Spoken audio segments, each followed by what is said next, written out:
Ok, vamos a analizar algunos conceptos sobre el cambio climático llevada a cabo en la última conferencia mundial sobre clima, llamado COP20, que fue en el año 2014. Vamos a analizar este temario, qué es el cambio climático, cómo se mantiene el cambio climático, cómo debemos enfrentar ese cambio climático, lo que es la mitigación y la adaptación como mecanismos de resiliencia ante el cambio climático, porque es necesario mitigar, cómo mitigar ese cambio climático, cómo reducir ese cambio climático, porque es necesario adaptarnos a ese cambio climático y cómo adaptarnos a la influencia del cambio climático de manera de disminuirlo a través de diferentes acuerdos internacionales. ¿Alguna pregunta? ¿Ven la pantalla? Sí, sí, vemos. Ok. Entonces definimos qué es el cambio climático. Dice un cambio climático, un cambio de clima atribuido directo o indirectamente a la actividad humana que altera la composición de la atmósfera mundial. Quiere decir que ese cambio climático no es más que una alteración, ¿verdad? Directa o indirecta que altera también a su vez a la actividad humana y la composición de la atmósfera mundial. Y se suma a la variabilidad natural del clima observada durante los periodos comparables. Cuando podemos comparar el año 19 con el año 18, observamos que ha habido variación del clima. Debe haber lluvia y hay calor cuando no debe haber calor. El tiempo de lluvia se prolonga mucho más, se daña la agricultura, se dañan las carreteras y vemos que también hay variabilidad en la mañana hay un frío muy fuerte y en la tarde hay un calor de 28, de 30 grados. Este concepto lo definió las Naciones Unidas en el año 1992. Entonces, a través de este cambio climático hemos observado que ha habido un incremento de gases de efecto invernadero, altera la composición de la atmósfera global de la Tierra, lo cual daña la capa de ozono y permite la entrada de rayos infrarrojos. Y por supuesto, esto generaliza cambios global en todo el globo terrestre. De manera que el Sol calienta la Tierra radiando energía en forma de luz. Una parte de esa energía ingresa a los mares y otra parte se devuelve energía radiada desde el sol, es reflejada, y el restante entra energía de solar y se transforma en calor. Esto es lo que se llama el efecto invernadero. Cuando aumenta la concentración de los gases que generan el efecto invernadero, la atmósfera retiene más calor. Por eso se dice que cada día el globo terráqueo se está calentando más y se están derritiendo los polos del norte y del sur. El resultado de ese aumento de temperatura, que le llamamos calentamiento global, y cambios particulares en el clima a raíz de este fenómeno, es lo que conocemos como cambio climático. Como vemos allí, la capa de ozono está llena de anhídrido carbónico, de nitrato de óxido y de monóxido de carbono, que son factores bióticos que al incidir en la corteza terrestre va causando los gases efecto invernadero. Este es un video que se lo voy a dejar en la plataforma para que lo analice. Ahora, vamos a analizar algunos conceptos básicos de este cambio climático. Mira, el efecto invernadero no es más que el efecto de absorción de calor, o llamada también radiación infrarroja, por parte de todos los componentes que absorben calor de la atmósfera, que ya sean las plantas, la flora, la fauna, los seres humanos, que al absorber esa radiación infrarroja incluye los gases de efecto invernadero, las nubes y los aerosoles, y luego posteriormente se convierte en lluvia ácida. El calentamiento global no es más que el incremento en el promedio de temperatura de la atmósfera terrestre que puede ocasionar cambios en el clima global y va derritiendo los polos glaciares, aumentando el nivel del mar. Y la variabilidad climática son las variaciones en el estado promedio del clima en toda escala temporal, espacial y más allá de los fenómenos meteorológicos individuales. Por eso es que se producen los tsunamis, se produce el incremento de las aguas del mar y eso va desequilibrando la vida en toda la Tierra. Ahora, ¿cómo ocurre ese cambio climático? Cambios en la concentración de dióxido de carbono a largo tiempo, es decir, por un periodo de más de 10, 20 hasta 30 años. Ese calentamiento de la Tierra, que comenzó en el año 1850 y luego pasó de 900 a 2003 y a 2012, se ha observado que ha habido un incremento de 78 grados centígrados, como lo vemos en la curva. Fíjense que la curva, ¿verdad?, ha ido incrementándose año a año el derretimiento de los glaciares, ha ido aumentando el nivel del mar. Y ese incremento de energía almacenada en el sistema climático está dominado por el calentamiento de los océanos y la subida del nivel del mar, como lo observamos aquí. Entonces, por eso ocurre ese cambio climático, porque se ha alterado la vida en la Tierra, producto de la emisión de gases y la concentración de dióxido de carbono a lo largo de muchos años. Ahí existe ¿por qué aumenta esos gases de efecto invernadero? Bueno, ha aumentado debido a las emisiones de gases por actividades industriales, principalmente actividades humanas, como lo vemos en pantalla, que ha ido aumentando, ¿verdad? Emisiones de gases de efecto carbónico de 27 a 37 del año 1980, en el 90, 10 años posterior, 38% de emisiones, en el año 2040 y en el año 2049. Entonces, hemos observado cómo va aumentando la emisión de gases de efecto invernadero debido a gases, a metano por ganadería, agricultura, desecho, monóxido de carbono, un cambio que ha sido un cambio diferente al suelo,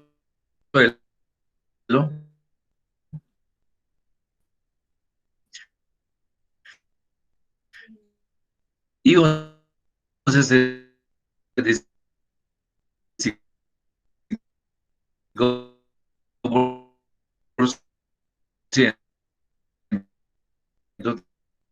también de ese monóxido de carbono por Se le mente escucha del muy hombre. corto. Dice, no se le entiende muy bien. Dice que hay interferencia. O sea, lo que le estoy narrando es lo que aparece en la pantalla, que en los últimos 40 años se ha incrementado la emisión de gases efecto invernadero producto de los procesos industriales. Ahora sí, ¿me oyen? Sí, profe. Sí, Ok. profe. Ahora, ¿cuál ha sido el Sí. porcentaje de esas emisiones de gases de efecto invernadero según los sectores económicos? Observamos que la agricultura, los bosques y otros usos de la tierra han emitido 24% de gases de efecto invernadero. En energía, la generación de energía eléctrica y el calor un 35%, transporte 14%, construcción 6%, industria y desechos 21%. Quiere decir que ese es el porcentaje de la emisión de gases de efecto invernadero hasta el año 2014, comprobado en el último acuerdo internacional del año 2014. Ahora, ¿cuál ha sido el escenario de la mitigación? ¿Cuál ha sido el escenario que ha llevado a cabo intentos de reducir esa mitigación? Hay diferentes opciones. Por ejemplo, actualmente se mantiene emisiones de gases de efecto invernadero y se intenta que no exceda un 4% de grados de calentamiento global. ¿Ok?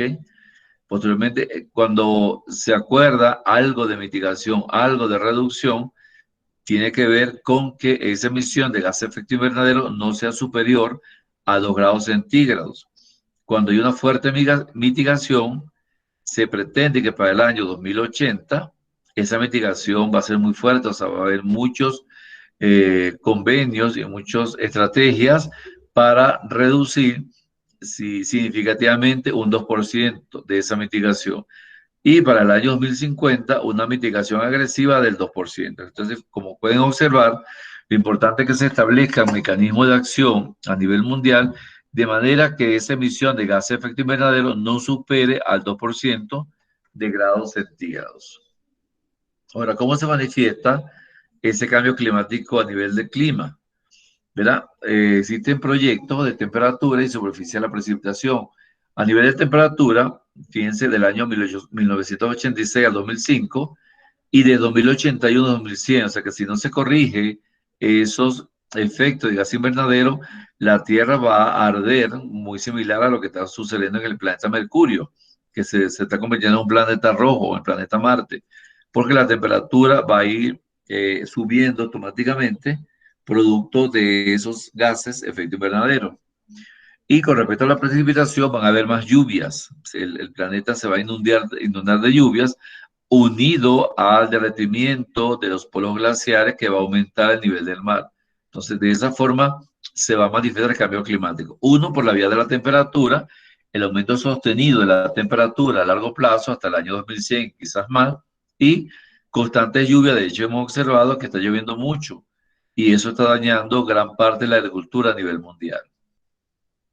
¿De qué forma también se manifiesta ese cambio climático? A través del cambio de la temperatura global, cambio en las precipitaciones global, cambio en los océanos, aumento del nivel de los océanos, derretimiento de glaciares y eventos extremos tales como maremotos, tsunami o alguna alteración de las costas oceánicas. También existen una serie de amenazas. ¿Qué son las amenazas al cambio climático o al clima? Fenómenos naturales o provocados que tienen el potencial de ocasionar daño a personas o bienes. Entre las amenazas que genera este cambio climático están cambios en los patrones de lluvia, como les decía anteriormente, llueve cuando no es época de lluvia, cambios en la temperatura, heladas, retroceso de glaciares, los glaciares se van descongelando muy rápidamente, inundaciones y huaicos. Y los impactos no es más que el efecto del cambio climático sobre sistemas naturales humanos, erosión de suelos, menor disponibilidad hídrica, menor rendimiento de cultivos y pérdida de la biodiversidad vegetal. ¿Dudas, preguntas? ¿Alguna duda, alguna pregunta? ¿No hay? No, solo mirando que los cambios van a ser No, muy profe. drásticos a futuro. No le entendí. No le entendí.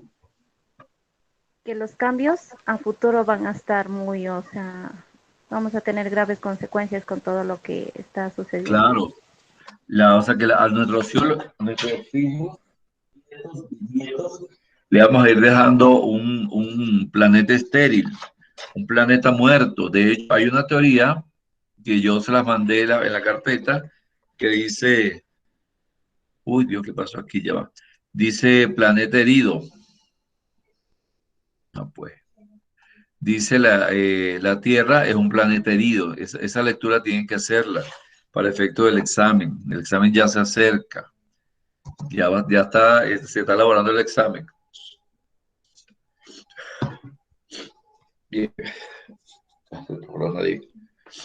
Otros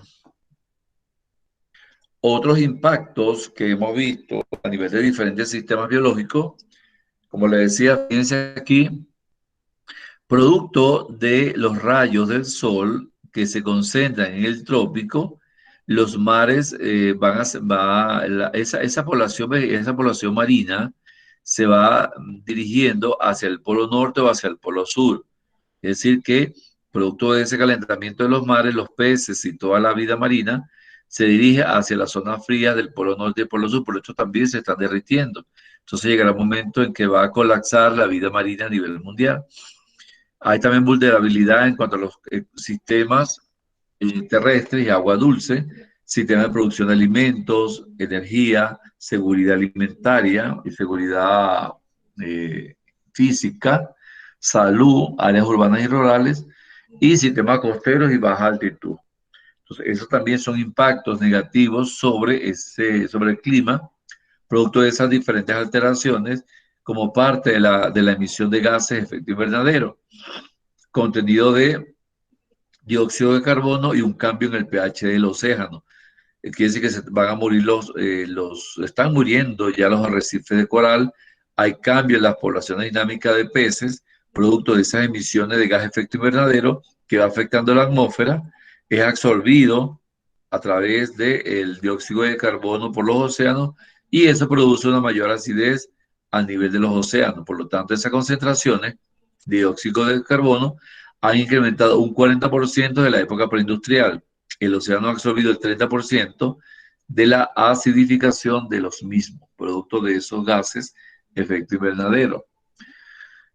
En cuanto a recursos hídricos, mayor frecuencia de sequías, menor calidad del agua potable, reducción de aguas superficiales, ¿verdad? Se están secando las cuencas de los ríos, reducción de agua subterránea. Como les decía anteriormente, la disponibilidad de recursos hídricos se incrementará hacia alta latitud, es decir, esa población de fauna marina se dirigirá a latitudes altas del polo norte y a latitudes altas del polo sur, buscando vida.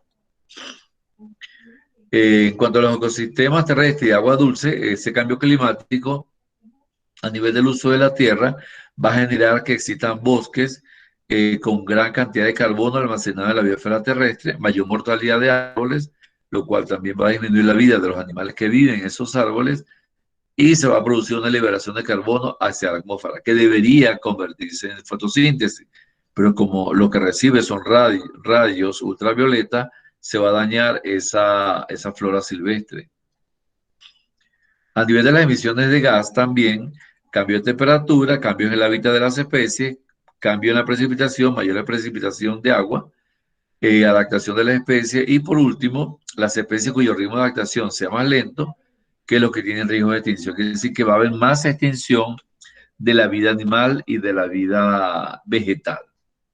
Por lo tanto, se incrementan los riesgos de extinción de las especies y alteración del funcionamiento de ecosistemas durante más allá del siglo XXI. Si no recurrimos a establecer las estrategias mundiales de preservación de la naturaleza, la vida en el mundo, en la Tierra, se va a desaparecer. A nivel de los sistemas costeros y áreas de baja altitud, a nivel de las costas, inundaciones, hundimiento, erosión costera, se incrementará conforme crezca la población, el desarrollo económico y la urbanización. Va a haber una erosión costera, ya hemos visto que muchas de las montañas se están derrumbando. El sistema costero de baja altitud, que sí que esta población va a tender a desaparecer por aumento del nivel del mar. Inundaciones por elevaciones del nivel del mar. En cuanto a los sistemas marinos, como les dije anteriormente, la población animal irá hacia el norte o irá al sur, producto de la migración de peces a altas altitudes buscando alimento, lo cual genera una redistribución global de las especies, reducción de la biodiversidad marina, reducción de la productividad de la pesquería y otros ecosistemas, y la riqueza de las especies, el potencial de captura se incrementará en medias y altas altitudes y decrecerá en los trópicos. Es decir, que aquí en esta zona ya no va a haber vida marina, sino que se va dirigiendo a los trópicos buscando alimentos. En cuanto a seguridad alimentaria y sistema de producción, ¿cuál es la consecuencia de ese cambio climático? En regiones tropicales y regiones templadas, los impactos del cambio climático serán negativos sobre principales cultivos, trigo, arroz y maíz. Recordemos que Ecuador se produce mucho arroz y maíz y este cambio climático va a reducir su producción. Con temperaturas mayores a 2 grados centígrados sobre finales del siglo XX y siglo XXI, y algunas regiones se beneficiarán. Sin embargo, en la mayoría de lugares, las pérdidas serán mucho mayores que los beneficios, como lo vemos aquí. Aquí vemos el incremento de rendimiento. Fíjense que año a año el incremento en la producción de alimentos va a ir disminuyendo. ¿Okay? ¿Producto de qué? De una disminución en el rendimiento. O sea, fíjense que el año 2019 ha habido menos rendimiento en la producción de alimentos. Ya las tierras no son tan fértiles como en años anteriores, producto de esa contaminación de suelos, ¿okay? Pues generada por el impacto del cambio climático. En cuanto a las áreas urbanas, ¿cuáles van a ser los impactos? Áreas urbanas, producto de inundaciones, mayor polución del aire, mayor aire contaminado, escasez de agua, producto del incremento de la población, precipitaciones extremas, una lluvia perenne todo el tiempo y horas de calor en horas, por ejemplo, en horas de mediodía, el calor en Quimibarra es insoportable. Entonces, eso es la producción de esos impactos del cambio climático. Y a nivel de áreas rurales, en los campos, áreas rurales, cambios en las áreas de producción de cultivos, disminución de los cultivos. Fíjense, si antes se producían 2 árboles, ahora solamente se va a producir uno solo, o se va a desarrollar un solo árbol. Escasez de agua para el cultivo, para el riego, para la población de áreas rurales y mayor riesgo para la agricultura. Entonces, fíjense todos los impactos negativos que está produciendo este cambio climático como consecuencia de los gases efecto invernadero. A nivel de energía, hidroeléctrica afectada por el cambio en los caudales de río, quiere decir que va a haber poco caudal de río para alimentar esas represas de agua y generar energía hidroeléctrica, menor demanda para la calefacción, por eso que en muchas zonas donde ustedes viven quizás cada vez se va la luz, porque no hay suficiente fuerza energética. Disponibilidad de fuentes de recursos energéticos será afectada, la disponibilidad de recursos de energía eólica también va a ser afectada y mayor demanda para el enfriamiento. A nivel de salud, mayor frecuencia de enfermedades relacionadas con el frío, enfermedades pulmonares, mayor incidencia de enfermedades tropicales, mayores número de moscas, producto también de ese calentamiento global. Entonces, fíjense todas las consecuencias que genera ese cambio climático. Mayor riesgo de conflicto y guerra civil y desplazamiento de personas por escasez de agua, de alimentos y extremos mucho más frecuentes o las largas inundaciones que van a destruir sus hogares. En cuanto a los medios de pobreza y vida, será más difícil reducir la pobreza, habrá más hambre en el mundo, producto de la desaceleración económica, producto de que los países no pueden afrontar las altas situaciones económicas que padece la población, y esa va a ser la consecuencia de ese impacto en el cambio climático. ¿Alguna duda, alguna pregunta? ¿Dudas, preguntas? No, profe. ¿No? ¿Seguro? Ok. Seguimos. ¿Cómo debemos enfrentar ese cambio climático? ¿Cómo lo enfrentamos? A través de la mitigación y la adaptación. Un cambio climático global, ¿verdad? Es producto de las emisiones de gases de efecto invernadero. Ahora, ¿qué es la mitigación? La mitigación no es más que reducir las emisiones de gases de efecto invernadero, ¿verdad? Reducir la magnitud del impacto negativo en el cambio climático. Eso es mitigar, ¿ok?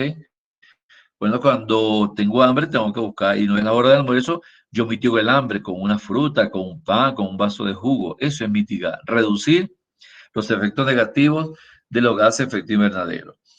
Ahora, y esa mitigación, ¿verdad?, va a mejorar ese impacto en el cambio climático, ¿verdad? ¿Y cómo? A través de la adaptación. Tenemos que adaptarnos a los nuevos cambios a los nuevos impactos en el cambio climático. Es decir, tenemos que adaptarnos, no es más que reducir la vulnerabilidad a los cambios climáticos de manera que se reduzcan las pérdidas a nivel de salud, a nivel de elaboración de alimentos, a nivel de vidas costeras, a nivel de vida en los mares, a nivel de vida en los campos. Entonces, la mejor forma de enfrentar las causas y consecuencias en el cambio climático es la mitigación y la adaptación.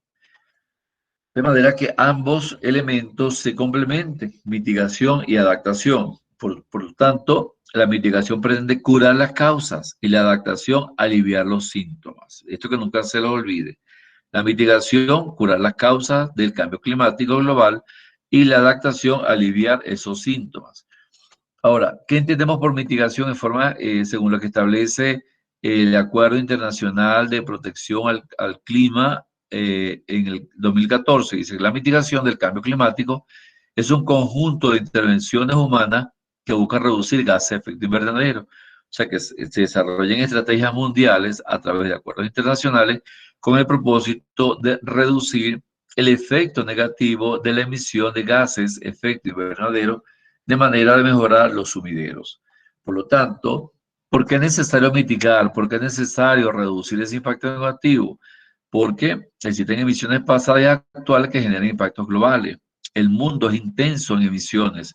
De hecho, tenemos los sprays, todos los gases que emite la industrialización. Si seguimos esta tendencia, el cambio climático se exacerbará, seguirá aumentando. El costo de la mitigación aumenta si demoramos demasiado en tomar estrategias, en desarrollar objetivos. Y aún estamos a tiempo de tomar medidas para mitigar ese efecto negativo del cambio climático por efecto de gases invernaderos, como lo vemos aquí. Por eso es necesario mitigar. Si mantenemos los ritmos actuales, hay una mayor concentración de dióxido de carbono que se elevará de 3 a 4 veces más que los niveles preindustriales, más olas de calor cambios en los patrones de lluvia y sistemas monzónicos. Y hielo marino del verano ártico casi desaparecido y elevación del nivel del mar de medio metro a 1 metro. Si logramos mitigar, quizás nuestro mundo posible, podamos llegar al año 2100. Si hacemos una fuerte mitigación, si aunamos esfuerzos a nivel mundial en reducir ese impacto negativo a través del uso de energías alternas y lograr una mitigación agresiva, se pueden necesitar emisiones negativas para reducir el gas de efecto invernadero antes del año 2100. Es decir, reducir la concentración de dióxido de carbono antes que se termine el siglo, y eso va a generar impactos climáticos generalmente limitados, pero quizás no pueden evitarse, porque la contaminación nunca se puede evitar, pero sí se puede controlar, de manera de establecer riesgos reducidos en los puntos de inflexión con cambio reversible y poder incrementar, poder mejorar, poder sanar, perdón, el hielo marino del verano ártico que se está derritiendo en un 40%. Es decir, que lo que tenemos que evitar es que los océanos se conviertan en ácidos y genere muerte a los corales, que son las plantas que dan alimento a muchas de las especies marinas y continúe el ciclo de vida. Entonces, por eso es necesario mitigar el efecto negativo del cambio climático. Todavía estamos a tiempo, pero debemos tomar acción ahora. Para el año 2011 ya se había emitido la mitad de lo que podíamos darnos el lujo de emitir y mantenernos bajo los 2 grados centígrados por aumento de la temperatura. Quiere decir que no es mucho lo que se ha hecho a partir del año 2011. Por lo tanto, recuerden que nuestra muestra de carbono, nuestra cuota de carbono no es más de la emisión de un 2%. ¿Ok? Y ya hemos emitido alrededor de la mitad de lo permitido, o sea que no hemos logrado todavía cumplir con esas estrategias. Fíjense cómo cada día emitimos más carbono hacia la atmósfera y habíamos establecido que la cuota de emisión de carbono iba a ser menos del 2%, o sea que no estamos cumpliendo con la meta de objetivo que se propusieron en ese convenio del año 2014. Y ahora, ¿cuáles son esas fuentes de emisión de gases de efecto invernadero? La quema de combustibles fósiles, lo que conocemos como el smog, deforestación, el cambio de uso del suelo, actividad industrial, basura de residuos orgánicos y mal manejo de la ganadería y de sus residuos. Han habido algunos ejemplos internacionales sobre la mitigación. ¿Cuáles han sido? La recuperación de pastos degradados con posturas mejoradas, fuentes de energía renovable para generar electricidad, sistemas de motores eléctricos eficientes que trabajen con la luz, con energía eléctrica o incluso con alcohol y con energía solar, un manejo forestal sostenible y un sistema de transporte eficiente que utilice menos los recursos no renovables. Entonces, sí han habido algunos esfuerzos, sin embargo, no hemos cumplido con las estrategias que hemos querido lograr. Hay algunas medidas a nivel mundial de mitigación que se han logrado. Por ejemplo, en la isla del Hierro, en las Islas Canarias, España se ha convertido en la primera isla, la isla Canaria se convirtió en la primera isla en el mundo en ser totalmente energética, autosuficiente a través de combinar energía hídrica y eólica. Planean para el año 2020, ya lo lograron afortunadamente, todos los vehículos de la isla circulan a base de energía eléctrica, es decir, que en la isla no se utiliza la gasolina ni el diésel para manejar, o sea, para sus vehículos, sino que ellos trabajan con energía hídrica, con energía eólica y con energía solar. De hecho, aquí vemos la planta que va emitiendo energía hacia energía eólica, producto del aire, y esto también es parte de los logros que se han hecho en la isla del Hierro, en Canarias. Igualmente en China. China planta 13 millones de bosques en el camino para cumplir los objetivos que ya se lograron en el año 2020. O sea, va plantando árboles y se va reforestando esa zona climática. Chile también duplicó metas y energía renovable para solicitar ofertas competitivas en el 2015. También lo logró, de manera de que Chile vende energía eólica y energía solar a otros países del Cono Sur, de manera de poder disminuir la dependencia de los combustibles fósiles, tales como la gasolina y el diésel. Igualmente Perú aprobó el régimen temporal de renovación del parque automotor ¿verdad? A través de un programa llamado Régimen Temporal para la Renovación del Parque Automotor de Vehículos Diésel, con el objetivo de fomentar el chatarreo de vehículos diésel, o sea, ir retirando poco a poco aquellos autobuses que eran movidos por gasolina y ahora están trabajando con alcohol y energía solar. Ahora bien, ya esos son los efectos de la adaptación. Ahora, perdón, de la mitigación. Ahora, ¿cuáles son los efectos de la adaptación? Voy a ir sacando a quien no tenga la cámara activada, ya saqué a 2.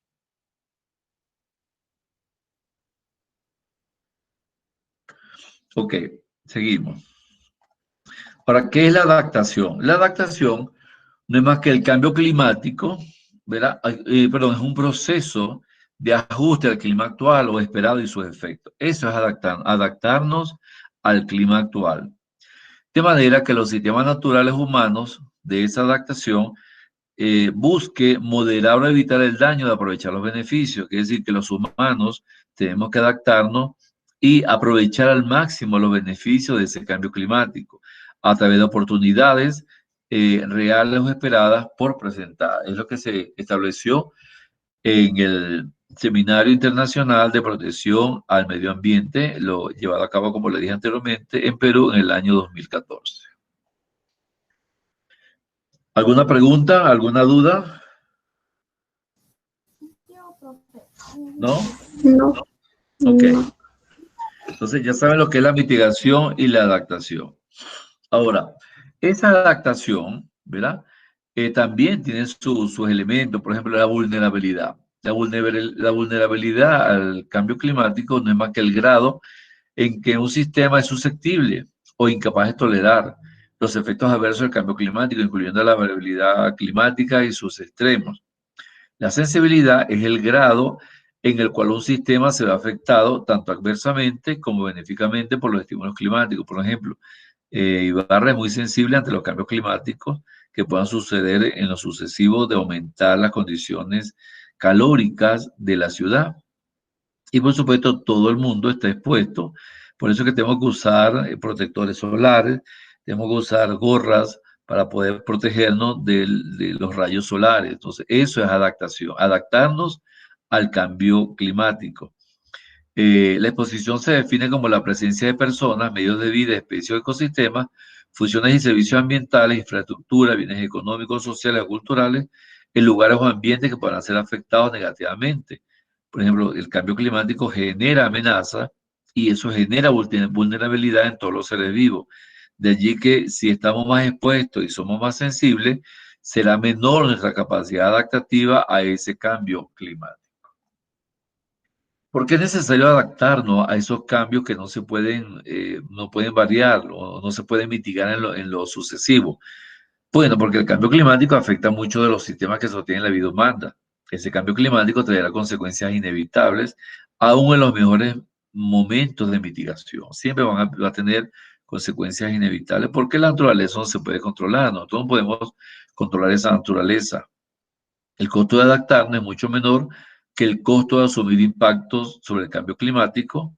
Y Perú es un caso típico, es uno de los países más vulnerables al cambio climático, no solamente Perú, también Chile, Ecuador, donde es una zona de muchos procesos telúricos, o sea, han habido terremotos, han habido sismos, derrumbe. Entonces, toda la costa suramericana, Chile, Perú, Ecuador, ha sufrido de las consecuencias de este cambio climático, por esa razón que los gobiernos buscan la forma de que cuando sucedan estos impactos negativos, poder mitigarlos de la forma mucho más eficiente.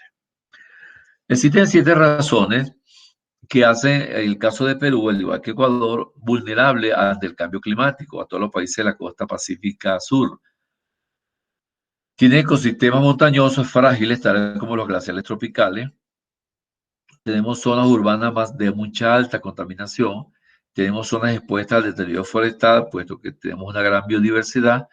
Nuestra economía depende en gran medida de los ingresos generados por la producción y uso de combustibles fósiles, tales como el petróleo.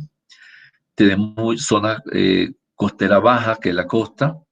Nuestras actividades económicas son altamente sensibles a los cambios del clima y tenemos zonas expuestas a inundaciones, sequía y desertificación. Entonces, estas condiciones, ¿verdad?, nos permiten adaptarnos a esos cambios climáticos, es decir, los gobiernos están haciendo esfuerzos por llevar a cabo programas y planes nacionales de desarrollo para protección del medio ambiente ante esa adaptación que debemos lograr con el cambio climático.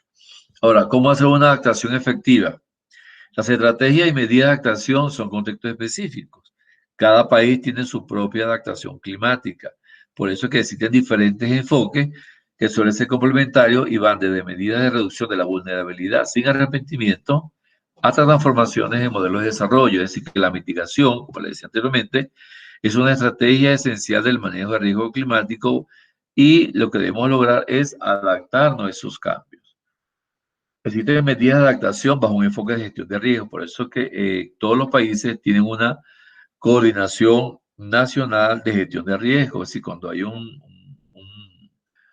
una calamidad nacional producto de los cambios naturales, el Ministerio de Gestión de Riesgo es quien se proclama y establece las estrategias a seguir.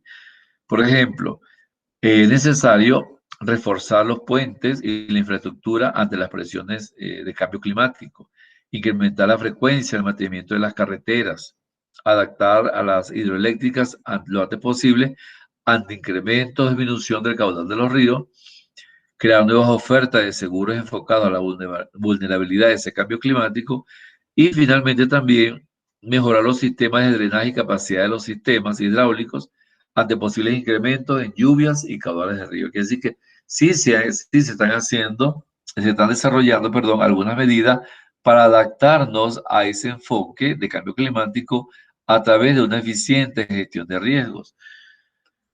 En el sector de agricultura, ¿cuáles han sido las medidas de adaptación? Desarrollar la agroforestería, es decir, la agricultura en combinación sinérgica con siembra de árboles, los reservorios de agua, la captación de lluvias e infraestructura, la producción agrícola en invernaderos para proteger los cultivos, un manejo integrado de plagas, es decir, un manejo ecológico de plagas sin el uso de químicos, reforestar, es sembrar árboles en zonas desprotegidas o zonas degradadas y conservar la biodiversidad. Entonces, sí se han realizado algunas medidas en el sector de la agricultura a nivel mundial. En cuanto al territorio de costa pacífica, en el caso de Ecuador, que tiene costa pacífica, fortalecer las organizaciones para mejorar la actividad de la pesca, mejorar la normativa en la pescadería artesanal e industrial, aprovechar la sostenibilidad de los recursos costeros y manejo de los vertimientos controlados. A nivel de la costa, un sistema de alerta temprana frente a las inundaciones, planificación del crecimiento urbano, construir diques ofensivos ante la subida en los niveles de las aguas y reubicar a la población vulnerable en zonas de riesgo hacia zonas de mucho más protección hacia las grandes ciudades. En el caso del territorio ecuatoriano, tenemos valles interandinos, ¿verdad?, que tiene, donde se cosecha agua, pero se cosecha con la ayuda del agua, es decir, monitorear esa calidad de agua, de manera de que el riego sea mucho más eficiente y mejor la diversificación de cultivos. Recuperar los glaciares, producto de manera que esa agua que se va derritiendo vaya directamente a proteger el suelo y vaya a regar la vegetación por medio de la cosecha de agua. Manejo de humedales y bofedales. ¿Sí? En la Amazonía ecuatoriana, promover sistemas agroforestales y promover la conectividad de esos ecosistemas. Entonces, fíjense que sí se han logrado medidas de adaptación y de mitigación a nivel ecuatoriano. Hay proyectos que se han desarrollado a nivel mundial en cuanto a la mitigación y adaptación al cambio climático. Tenemos esos proyectos buscan enfrentar ese cambio climático a través de la política de carreteras, mediante la adaptación de predicciones hechas por Reino Unido en un programa llevado a cabo en el 2002.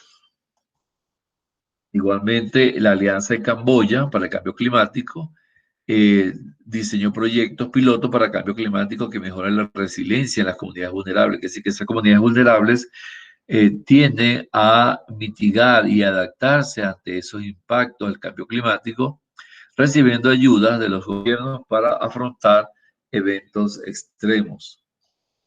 Está el programa de gestión sustentable de los recursos hídricos de la cuenca del Plata en Argentina, Brasil, Uruguay, Paraguay. Es una cuenca compartida por estos países con el fin de gestionar recursos hídricos de esa cuenca, frente a la variabilidad del cambio climático. Aquí vemos los países, ¿verdad? Está Argentina, Paraguay, Brasil y Uruguay, que todos comparten esa cuenca y entonces está siendo protegida la cuenca del Plata. Sin embargo, a pesar de no estar orientado a un sector específico, este proyecto tiene dotación de recursos, seguridad de abastecimiento energético, previsión de observación hidrológica, de manera de poder mejorar esa infraestructura. En el caso de Perú, Nepal y Uganda, también hay otro proyecto de adaptación de ecosistemas de montaña. Este proyecto busca reducir la vulnerabilidad y aumentar la capacidad de resiliencia o de adaptación de las poblaciones mediante la búsqueda de nuevos ecosistemas. Y este enfoque de este proyecto está basado en el uso de la biodiversidad y sistemas ecosistémicos de forma estratégica para adaptarse a los cambios climáticos. Es un proyecto que fue llevado a cabo por el Programa Nacional de Naciones Unidas, perdón, para el Medio Ambiente en Uganda, Nepal y Perú. ¿Preguntas, dudas? Hay otro El Ecuador proyecto. no tiene ningún Dígame, proyecto. El dígame, Ecuador. dígame. El Ecuador no tiene ningún proyecto. Sí, sí, claro, ya vamos a verlo. Estamos viendo primero los proyectos a nivel mundial. Sí, estos son proyectos que llevados a cabo a nivel mundial. En el caso de Perú, tiene programas de adaptación al cambio climático. Perú articula esfuerzos de adaptación al cambio climático a través de los niveles gubernamentales nacional, regional y local. ¿Con qué propósito? Reducir la vulnerabilidad de las poblaciones rurales altiplanas de Apurímac y Cusco. En su primera fase, este proyecto se aplicó una serie de medidas de manera de desarrollar las prácticas forestales en 2 microcuencas. Este proyecto se llevó a cabo en su segunda fase, 2013 a 2016, ya se cumplió y trabaja con mejorar las alianzas con instituciones públicas. ¿Cuáles fueron los resultados de este proyecto de adaptación al cambio climático? 1.372 familias en 2 microcuencas participaron en concursos campesinos para implementar las medidas de adaptación y estrategias regionales del cambio climático en Cusco y Apurímac, formuladas y aprobadas. Este es el caso de Perú. Ahora vamos a ver cómo ha sido el cambio climático, la adaptación y la mitigación en el Ecuador. Entonces, bien, vamos a ver el caso de Ecuador.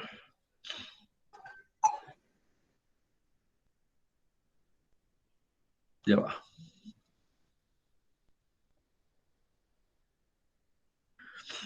Vamos con el caso de Ecuador. Estrategia de adaptación y mitigación al cambio climático. Ofrece un diagnóstico y análisis de los desafíos del cambio climático en el Ecuador en el contexto de su relevancia para la formulación de estrategias del país, específicamente la nota sectorial que contribuye a identificar los problemas asociados al cambio climático que afecten al desarrollo económico y social del país. En el caso de Ecuador, nuestros proyectos se postulan y han sido desarrollados en el Plan Nacional de Desarrollo, llamado Toda una Vida. Y también esos proyectos están contenidos en la Constitución Nacional a partir del año 2008. En el sector agropecuario se ha logrado promover la sostenibilidad ecosistémica de la economía a través de la implementación de tecnologías y prácticas de producción limpia, es decir, utilizar las tecnologías limpias para lograr una mayor ecoeficiencia, un reciclaje, de manera que la producción agropecuaria esté sostenida mediante el uso de poco fertilizante y poco contaminante. Por lo tanto, también se ha logrado promover la reducción de la vulnerabilidad de los sistemas agropecuarios y la implementación de prácticas de manejo sustentable, como lo vemos en la gráfica. Fíjense que está la cría de animales en forma muy doméstica, ¿verdad? Donde hay menos impacto industrial, ¿verdad? Por parte del uso del hombre y gran parte de los cultivos que se han desarrollado a través de estos programas agropecuarios ha sido el uso mayormente de la mano de obra al aire libre y con mayores resultados. En el sector fortalecimiento institucional, ha habido proyectos sobre la prioridad estratégica del gobierno, llamado el Plan del Buen Vivir, que se inició en el gobierno de Correa y todavía se mantiene, lo que ha logrado fomentar la adaptación y mitigación de la variabilidad climática con énfasis en el proceso climático y cerrar las brechas de conocimiento e información, fortaleciendo la capacidad institucional pública y privada a nivel nacional y subnacional. Es decir, convertir esa erosión, ¿verdad?, en naturaleza viva. También en el Ecuador, para mitigar y afrontar ese cambio climático, se han desarrollado productos de las actividades humanas, tales como derivados del petróleo, procesos industriales, manejo inadecuado de basura y cambios en el uso del suelo. Se ha logrado reducir a una temperatura de 15 grados promedio el efecto invernadero, ¿verdad?, que generalmente desequilibra la energía y está provocando impactos negativos en la atmósfera mundial. En cuanto al calentamiento global, que ya lo conocemos, que se refiere al aumento de la atmósfera a partir del año 1850, también se han logrado algunos efectos. En la atmósfera se han desarrollado lo que se llama que es la trampa térmica a través de la radiación y cuyo efecto es la concentración de gases y también en función de esos gases absorber y retener la energía emitida. Para todo es conocido que ya conocemos las consecuencias de ese gas de efecto invernadero, que es la producción de dióxido de carbono, el metano, ¿verdad? Y los clorurofluorcarburos, los clorofluorocarburos, producto de la emisión de gas. Entonces, sí se han desarrollado algunos proyectos. Aquí vemos, a nivel del Ecuador, la protección forestal y la biodiversidad. ¿Cómo? Conservando y manejando sustentablemente el patrimonio natural y su biodiversidad terrestre, marina, considerada como sector estratégico, fortaleciendo el manejo sustentable de los bosques y la biodiversidad. Aquí vemos a esta persona cómo está señalando los árboles que están siendo que son enfermos para protegerlos posteriormente. Igualmente aquí vemos cómo se ha protegido a estos animalitos producto de la tala indiscriminada y aquí están clasificando todas las especies de pájaros que cohabitan en la biodiversidad ecuatoriana. En cuanto al desarrollo urbano, ¿qué se ha logrado? Garantizar vivienda, hábitat dignos, seguros, saludables, equidad, sustentabilidad y eficiencia, promoviendo la adopción de medidas de eficiencia energética en el ámbito urbano y de vivienda, a través de el eslogan reusa, reduce y recicla. Las 3 R. Entonces, esas 3 R es una campaña nacional para reusar, reducir y reciclar, ¿okay? De manera de poder separar los residuos sólidos en cuanto a residuos biológicos, químicos, plásticos, orgánicos, papel, vidrio y lata y biodegradable. O sea, ya no son 3, ahora ha aumentado el nivel de reciclaje y esperemos, bueno, que esto se siga cumpliendo. En cuanto a energía, ¿qué se ha logrado? Diversificar la matriz energética nacional, promoviendo la eficiencia y una mayor participación de energía renovable sostenible a través de energía solar, energía hídrica y energía eólica, promoviendo la adopción de fuentes de energía limpia y medidas de eficiencia energética. Una de las pruebas del cambio climático tenemos en la ciudad de Quito. Fíjense Quito, cómo cambia de un día a otro el cambio climático, asociando las ciudades, y aquí la gente no está, o sea, es tanto el cambio climático en Quito que la gente prácticamente tendrá que salir con una baleta, con todos los implementos. Fíjense esta señora cómo está aquí luchando para salir del deslave de la nieve, ¿verdad? No estaba preparada, esta tampoco estaba preparada. Hay personas que no están preparadas para esos cambios climáticos repentinos cuando cae lluvia de granizo. Dice, Quito torrencial aguacero con granizo provocó 11 emergencias. Esto creo que fue en el año 2016. Entonces, vamos a ver cuáles han sido esas estrategias de cambio climático en el Ecuador. La primera es la acción por el clima, lo que se llama Objetivo 13, es un plan piloto del año 2015 al año 2030, un plan piloto que se está desarrollando llamado Acción por el Clima. ¿Cuál es el propósito de este proyecto? Articular los elementos nacional, internacional y regional con la consistencia con principios internacionalmente sobre el cambio climático, que sigue Ecuador es parte protagonista para llevar a cabo proyectos de orden internacional, producto de los grandes congresos que se llevan a cabo, énfasis en la implementación local, integridad ambiental, participación ciudadana, proactividad, protección de grupos y sistemas vulnerables, responsabilidad intergeneracional y transversalidad e integralidad. Quiere decir que estos principios componen la estructura de estrategia nacional ecuatoriana para mitigar y adaptarnos al cambio climático. ¿Cuáles son esos horizontes de planificación que constituye el proyecto nacional? Orienta a largo plazo hacia dónde se dirigen los esfuerzos de Ecuador con respecto al cambio climático, enfocada en la reducción y vulnerabilidad de las emisiones de gases de efecto invernadero, objetivos de condiciones frente al cambio climático y establecer 3 instrumentos de afrontación: un plan de creación y fortalecimiento de condiciones, un plan nacional de adaptación y un plan nacional de mitigación. O sea, sí existen esfuerzos nacionales que se están llevando a cabo, y todos estos esfuerzos tienen su visión, sus líneas estratégicas, sus objetivos, resultados para la acción y un mecanismo de implementación que en este caso no vamos a desarrollarlo, puesto que está contenido en el Plan Nacional de Desarrollo para el Mejoramiento de la Naturaleza. Ahora, ¿cuáles son las líneas estratégicas de este proyecto nacional? Adaptación al cambio climático y mitigación frente a ese cambio climático, es decir, reducir la vulnerabilidad social, económica y ambiental frente a los impactos del cambio climático y reducir las emisiones de gases de efecto invernadero, aumentando los sumideros de carbono en sectores estratégicos. O sea, sí existen líneas estratégicas, como lo vemos aquí. Esto es lo que se ha logrado, como lo ven aquí, a nivel de Ecuador hasta el año 2015. Reducir las emisiones de gas de efecto invernadero en un 15%. Reducir las emisiones de dióxido de carbono en un 5,9%. El sector transporte, a pesar de que consume un 40% de energía total, eso ha ido afectando los procesos climáticos.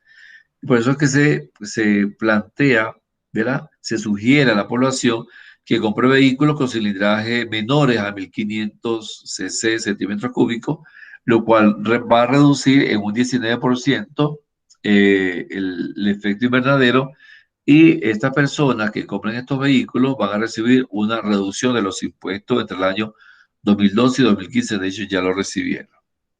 Y cuanto al aumento de la temperatura, hemos observado que la temperatura mundial ha aumentado en 85 grados centígrados entre el año 1880 y 2012. En los últimos 20 años, Ecuador ha perdido entre el 30 y 40% de sus glaciares, es decir, que se está derritiendo las nieves de los glaciares. El caso del glaciar Antisana se ha reducido unos 350 metros en los últimos 20 años, producto de los gases de efecto invernadero.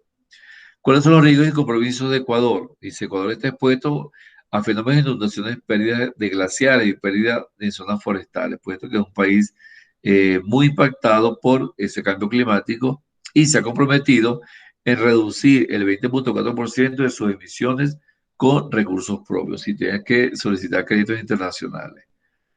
En cuanto a la vida submarina, manglares, 61.000 hectáreas y un poco más en Ecuador son protegidas mediante 49 acuerdos, o sea que sí hay acuerdos internacionales. Esto equivale al 100% de los manglares ecuatorianos. En cuanto a la pesca, aproximadamente Ecuador exporta 22% de la pesca que proviene del mar. En Manabí se encuentra la mayor concentración de flota pesquera del Ecuador. Las empresas atuneras del Ecuador buscan obtener la certificación de pesca sostenible. En Galápagos, la reserva marina tiene una extensión de 133.000 kilómetros cuadrados, entre los 10 más grandes del mundo. La pesca ilegal, la invasión, las especies no endémicas y el cambio climático hacen un ecosistema de Galápagos mucho más vulnerable. La Reserva Marina de Galápagos alberga a 2.900 especies de vida marina. El 25% de los organismos marinos son endémicos, tienen proceso de extinción.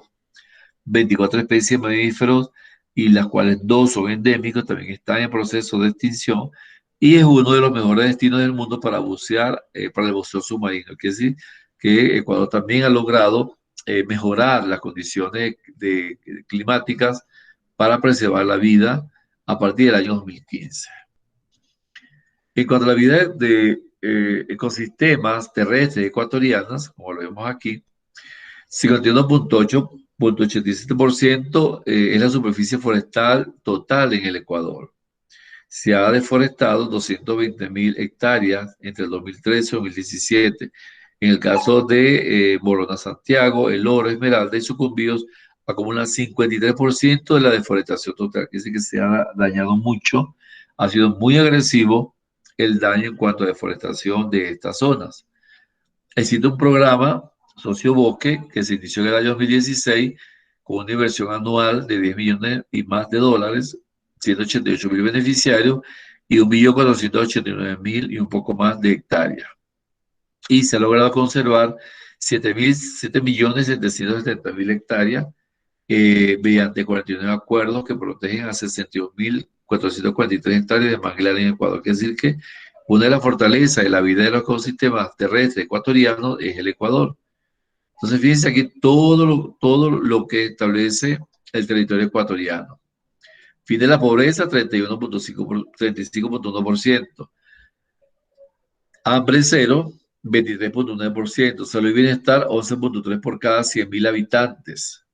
Educación, 96.29. Fíjense todo lo que se ha invertido en educación con respecto a la matrícula, ¿verdad? A partir del año 2015. Igualdad de género. Agua limpia y saneamiento, 70%. Hay una gran inversión. Energía sustentable y accesible, 18%. Trabajo decente y crecimiento económico, 69%. Industria, innovación, infraestructura, ha sido muy poco el gasto en tecnología por parte de, para incrementar el Producto Interno Bruto, no llega ni siquiera al 1%. Igualmente, tampoco se ha logrado desarrollar el coeficiente de Gini. El coeficiente Gini es el índice de desarrollo humano, o sea, todavía falta lograr que se incremente ese índice. 73% de la población ecuatoriana se ubica en zonas urbanas, o sea, que está colapsada, lo que es Guayaquil, Cuenca, Quito, está colapsado de población. 15% de los alimentos producidos en la región se desperdician, o sea, la gente consume alimentos, pero gran parte lo desperdicia. 15% de emisiones de efecto de gas invernadero emite Ecuador, no es mucho lo que emite Ecuador. 22% de las exportaciones provienen de productos del mar, y 220.000 hectáreas han sido deforestadas del 2013 al 2017. Sin embargo, existe un 83% de entidades públicas que rinden cuenta al gobierno para proteger el medio ambiente y 55% de personas se han integrado al uso de Internet, o sea que sí se ha logrado un avance, pero sin embargo no ha sido sostenido en el tiempo. Entonces, esos han sido los logros en el Ecuador. ¿Alguna duda, alguna pregunta? ¿No hay No. dudas? Bien, vamos a ver ahora la plataforma. ¿Qué nos trae la plataforma con respecto a la clase de hoy?